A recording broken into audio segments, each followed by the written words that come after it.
Now student we are going to study mix grouping. अभी हमने पढ़ा सीरीज ग्रुपिंग, पैरेलल ग्रुपिंग।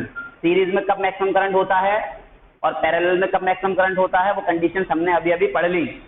अब इसके बाद में हमें क्या पढ़ना है, मिक्स ग्रुपिंग, यानी हमारे पास कुछ सेल्स सीरीज में जुड़े हुए हैं और कुछ सेल्स पैरेलल में जुड़े हुए हैं, ऐसा कॉम्बिनेशन। तो ऐसे कॉम्बिनेशन के लिए यहाँ देखते हैं हम, हमारे पास बहुत सारे सेल्स को हम जोड़ देंगे।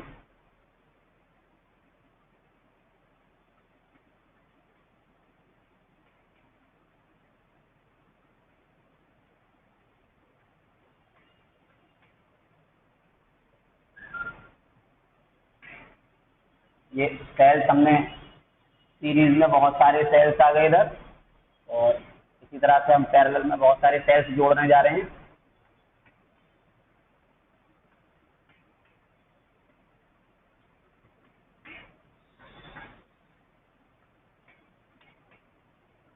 ये बीच में बहुत सारे रोज हैं।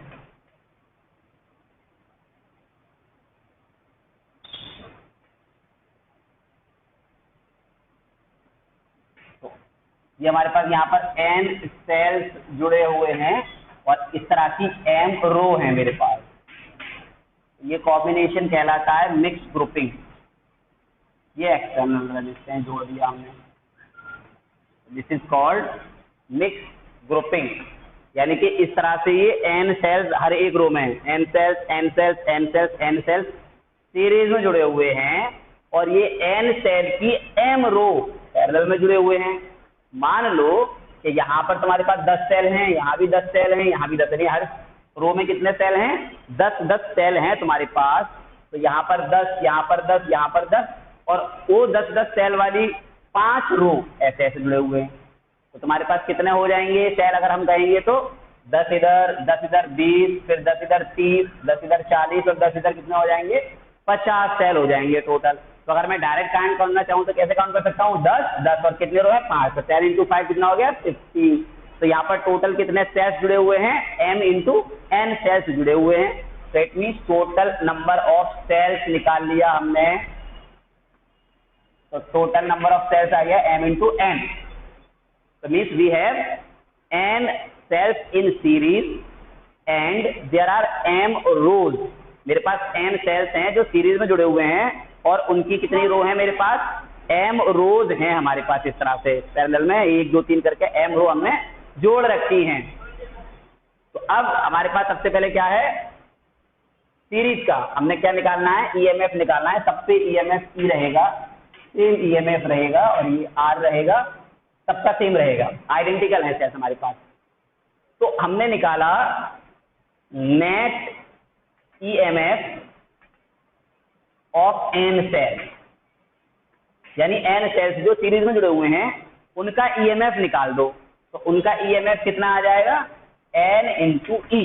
हम पढ़ चुके हैं E + E + E + E कितने बार है, n बार, सीरीज में जुड़ा हुआ है। तो कितना हो गया ये, n × E हो गया। Therefore total EMF of circuit, total EMF of circuit. अब सर्किट का EMF कितना होगा, सर्किट का EMF, ये सब कैसी रोज हैं, ये सब पैरेलल में जुड़े हुए हैं और हमने बताया था कि पैरेलल में वोल्टेज या EMF सेम रहता है। अब मैंने एक रो का निकाल लिया तो कितना आया, NE, और ऐसी कितनी भी रो ऐड कर दो, जब वो पैरेलल में ऐड हैं तो इन दोनों पॉइंट्स के बीच में EMF कितना रहेगा, इसी के बराबर रहेगा, NE के बराबर।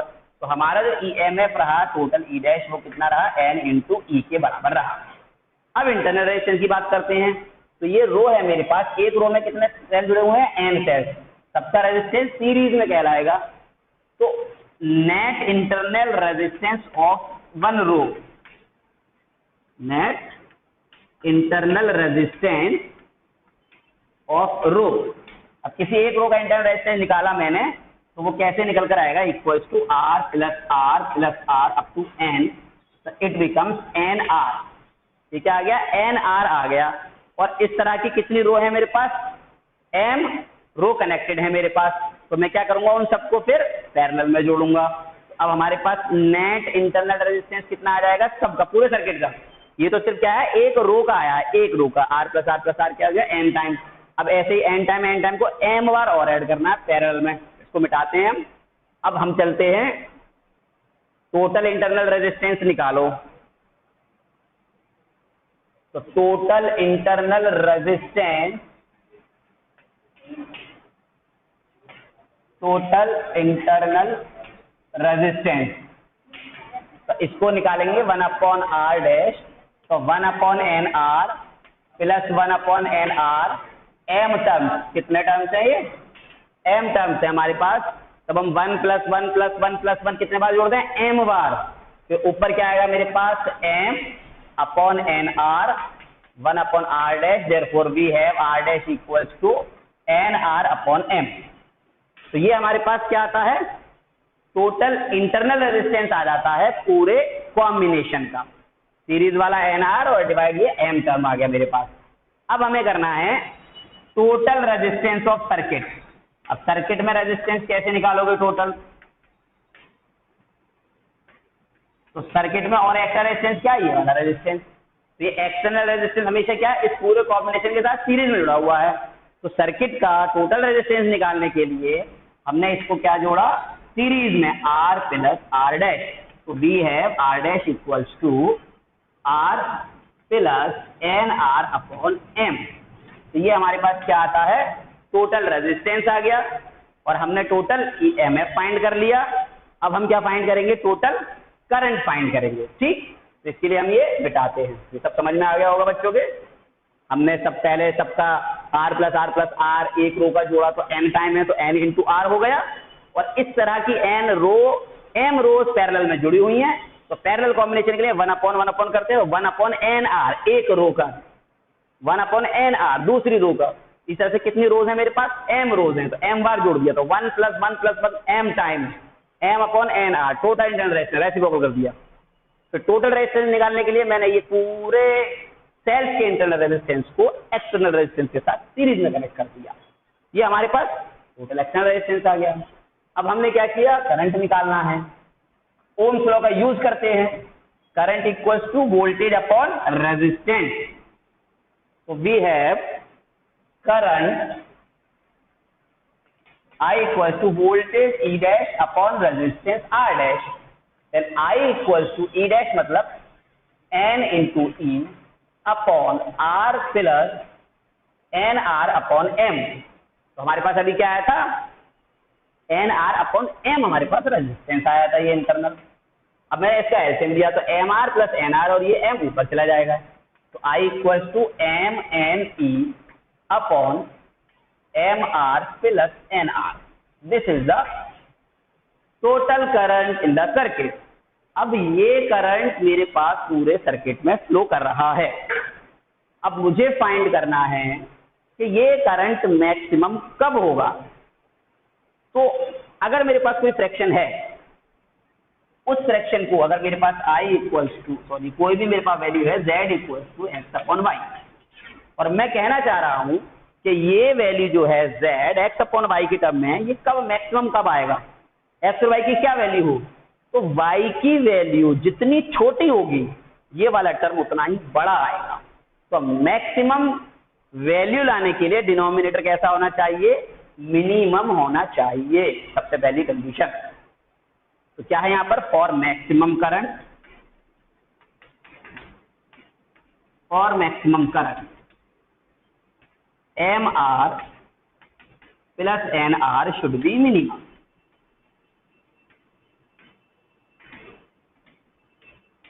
अब ये मिनिमम बनाने हैं तुम्हें। अब ये मिनिमम कैसे बनेगा इसको समझते हैं हम। ठीक है, अब इसको आगे देखते हैं हम। ये MR प्लस NR की वैल्यू को मुझे क्या बनाना है? मिनिमम बनाना है। तो आइए इसको हम मिनिमम बनाते हैं।